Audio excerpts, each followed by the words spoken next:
بسم اللہ الرحمن الرحیم۔ رمضان المبارک کی آمد ہے اور ہر گھڑی، ہر آن، ہر انسان، ہر مسلمان وہ رمضان المبارک کی طرف دیکھ رہا ہے۔ رمضان المبارک آئے گا، ہم روزے رکھیں گے، مسجد میں جائیں گے، نمازیں پڑھیں گے، تراویح پڑھیں گے وغیرہ وغیرہ۔ استقبال رمضان کیسے کیا جائے، ایک سوال ہے اہم کہ ہم رمضان المبارک کا استقبال کیسے کریں۔ ہر آنے والے معزز مہمان کا استقبال کیا جاتا ہے۔ رمضان المبارک ایک معزز مہینہ ہے، ایک محترم اور مکرم مہینہ ہے، تو اس کی استقبال کیسے کیا جائے، اس کی جانب جو ہم بڑھتے ہیں تو حضرت محمد مصطفیٰ صلی اللہ علیہ وسلم کی سیرت کو دیکھیں تو حضرت محمد مصطفیٰ صلی اللہ علیہ وآلہ وسلم جب شعبان کا مہینہ آ جاتا تو آپ صلی اللہ علیہ وسلم کثرت سے روزے رکھتے تھے شعبان کی مہینے میں۔ شعبان کے مہینے میں حضرت محمد صلی اللہ علیہ وسلم اتنے روزے رکھتے تھے، اتنی کثرت سے روزے رکھتے تھے کہ اتنی کسی اور مہینے میں نہیں رکھتے تھے۔ یہ کیوں رکھتے تھے؟ تاکہ رمضان المبارک کے لیے اس کا سٹیمنا جو ہے وہ برابر ہو جائے اور رمضان المبارک میں اس کے جو عادتاً روزے رکھنے کی عادت جو ہے وہ اس کی قوت بڑھ جائے۔ لیکن قربان جائے حضرت محمد مصطفیٰ صلی اللہ علیہ وسلم پر کہ انہوں نے یہ بوجھ اپنی امت پر نہیں ڈالا۔ امت کے لیے آپ صلی اللہ علیہ وسلم کا فرمان یہ ہے کہ 15 شعبان کے بعد آپ نے روزے نہیں رکھنے ہیں۔ کیوں؟ کہیں آپ رمضان المبارک کے فرض روزوں رکھنے کے لیے آپ کمزور نہ پڑ جائیں۔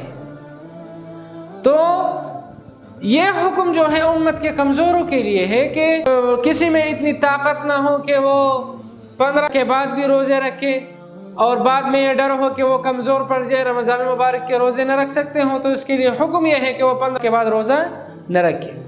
البتہ اگر کسی میں قوت ہو اور طاقت ہو اور اپنے وہ جسم وغیرہ اس کی طبیعت اس کی اجازت دیتی ہو تو اگر وہ رکھے اور اس کو پتہ ہو کہ مجھے اس روزے رکھنے سے رمضان مبارک پر کوئی اثر نہیں پڑتا تو وہ رکھ سکتا ہے۔ اسی طرح رمضان المبارک میں یہ دو کام ایسے ہیں جو کسی بھی مہینے میں نہیں ہے۔ ایک رمضان المبارک میں روزہ رکھنا اور دوسرا جو ہے وہ رمضان المبارک میں تراویح پڑھنا۔ 3 کام ہو گئے۔ رمضان المبارک کا روزہ ہم کس لیے رکھتے ہیں؟ تو قرآن میں اللہ کا فرمان ہے یا ایھا الذین آمنوا کتب علیکم الصیام کما کتب علی الذین من قبلکم لعلکم تتقون۔ روزے کی فرضیت کی جو وجہ ہے اور جو علت ہے کیوں ہم رکھ رہے ہیں روزہ، تو خدا تعالی فرماتا ہے لعلکم تتقون، تاکہ تم پرہیزگار بن جاؤ۔ تو روزے کی جو حکمت ہے وہ یہ ہے کہ انسان گناہوں سے دوری اختیار کرے۔ تو شعبان کے مہینے میں ہمیں چاہیے کہ ہم استقبال رمضان میں گناہوں سے جو ہے ہم وہ اپنے آپ کو گناہوں سے بچائے۔ اسی طرح رمضان مبارک کا روزہ رکھے، یہ فرض ہے۔ رمضان مبارک میں اگر کوئی روزہ نہ رکھے تو یہ بھی کیسا رمضان ہوگا۔ اسی طرح تیسرا کام رمضان مبارک کی تراویح پڑھنا۔ تراویح میں کیا ہوتا ہے؟ قرآن پڑھا جاتا ہے۔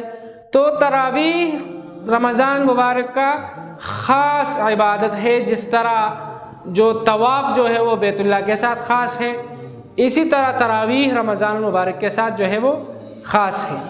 اسی طرح رمضان المبارک میں لوگ تہجد بھی کثرت سے پڑھتے ہیں اور پڑھنے بھی چاہیے۔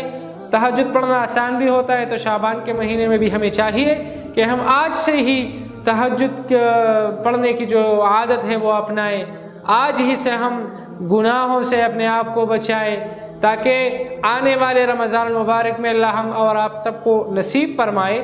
آنے والے رمضان المبارک میں ہم اللہ کی بھرپور جو ہے وہ عبادت کر سکے۔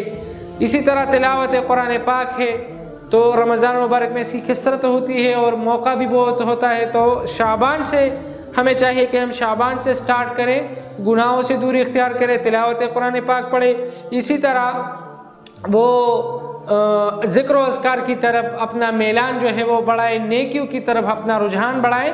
اسی طرح جب رمضان آئے گا، ہماری عادت بن چکی ہوگی، تو رمضان میں ہم وہ کیا کہتے ہیں کہ رمضان میں جب ہم خوب عبادت کریں گے تو یہ سونے پہ سہاگا ہوگا، اور رمضان المبارک میں ہمیں بھرپور جو اس سے فائدہ حاصل کرنا ہوتا ہے وہ ہم بھرپور طریقے سے حاصل کریں گے انشاءاللہ العزیز۔